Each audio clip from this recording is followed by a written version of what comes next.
began in Atchison, Kansas, July 24th, 1897. Growing up, Amelia Earhart defied traditional gender roles. Starting as a young girl, she enjoyed basketball, hanging out in old carriages, and shooting rats with a rifle. She took an auto repair course and briefly attended college. Then, during World War I, Amelia served as a nurse's aide in Toronto, Canada, where she began to watch pilots in the Royal Flying Corps train at a local airfield. Then, on December 28, 1920, at an air show, she got her first taste of the skies from pilot Frank Hawks. After that, she wrote that she needed to fly. Only 6 days later, she took her first flying lesson with female flight instructor Netta Snook. And soon after that, she was able to purchase her first plane. Later in the 1920s, promoters were looking for a woman to board a plane piloted by Wilmer Stoltz and Lewis Gordon. Amelia was selected, and it was an offer she could not turn down. On June 17, 1928, Earhart departed Newfoundland, Canada, as a passenger aboard the seaplane.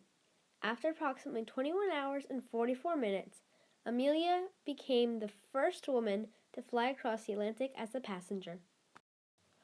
When she arrived back home, her passion and career began to skyrocket as she became more and more interested in aviation. On May 20th, 1932, Earhart flew from Harbour Grace, Newfoundland, becoming the first woman ever to fly across the Atlantic solo, landing in Londonderry, Northern Ireland. In 1932, she also successfully launched her own clothing line, becoming a trendsetter in fashion, and that was featured in Vogue. In Amelia Earhart's career, she trained hard to do the things she loved that were restricted for men only. She set many records for flying to higher altitudes than anyone. However, she wanted to take her career to new heights, and she planned for a world flight. She did a lot of preparation to improve her skills, like meeting with long-distance flyers and working at Purdue University in the Department of Aeronautics. She would not be the first to navigate the globe, but she would choose the longest path, the equator. Later, with Fred Noonan as her navigator, they launched themselves into the skies, Earhart hoping to become the first woman to fly around the world. With 7,000 miles to go, the plane lost radio contact over the Pacific Ocean, where she tragically disappeared.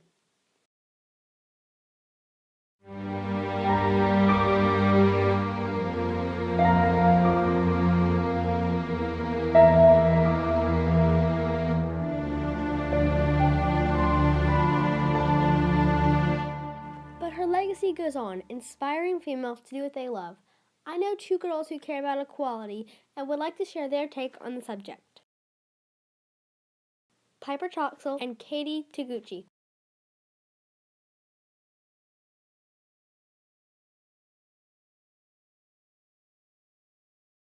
What inspires me about Amelia Earhart is that she showed people how important women could be by breaking gender stereotypes and being herself.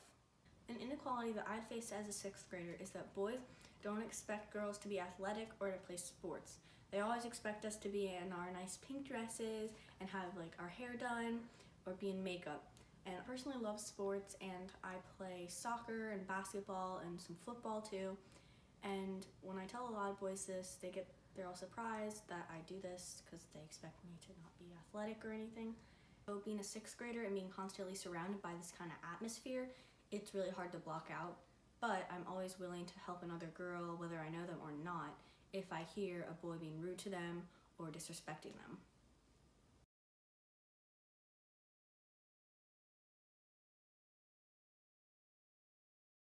What inspires me about Amelia Earhart is that she just defied these traditional gender roles that were set for her, and especially in her time when she was expected to be this typical image of a girl. She just defied that. She knew what she wanted and she went for it, and she didn't really care what anybody else had to say about her, what anybody else's expectations. She just kind of defied that and just was so persistent in reaching her goals. And I'm so inspired by that because it inspires me to just defy any expectations that are set for me, and whatever my goals are, to work really, really hard to get to them, no matter what other people say. I think something that's hard about being a female in the 21st century is that now that feminism is kind of a really big movement, and it's like way more well known than it used to be in the past, which obviously is amazing in a lot of ways. There are a lot of stereotypes and generalizations that are set around that. So like when I will tell people that I'm a feminist or that I care about this movement, people automatically like make assumptions about me and think that I'm, like this raging person, or that I hate men, when in reality like all I care about is like defying these traditional gender roles and equality for both genders. And I think that just the assumptions that are made about the movement can be like really difficult to deal with today. Hopefully become more open-minded and realize the importance of equality, and I try to educate myself, and I think it's really important for anybody that has privilege to like educate themselves and then use their privilege to educate others and help other people that are less privileged than them. Personally, in my own life, to kind of combat these challenges, I think the best thing that I can do is educate myself and then try to educate other people to the best of my ability. So for example, I got to do a TED Talk at my school, and I could do it about anything that I wanted, so I decided to do it on feminism and gender equality and kind of the stereotypes around it, to hopefully like use that platform to educate my school on the movement.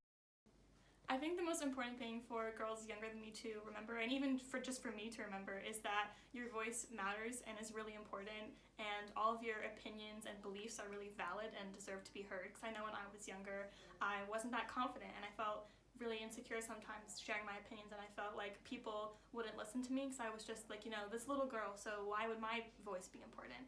But I think it's really important for girls to remember that what they have to say is important, and they deserve to be heard. I think Amelia Earhart is really important because she affects all of our daily lives and all the rights that women have and everything we can do. Part of the reason we have those rights is because of Amelia Earhart. And after her, she inspired all these generations of females who just followed her footsteps, showing the world how amazing and strong females are, like Jane Goodall, Rosa Parks, Malala, Katie Ledecky, and Serena Williams. They're all females who just had a passion and really showed the world equality for females is possible. And today, in my generation, and girls my age, like young girls, we may not be important or we may not be special, but together we can make a really big difference. And I think that's why Amelia Earhart is important.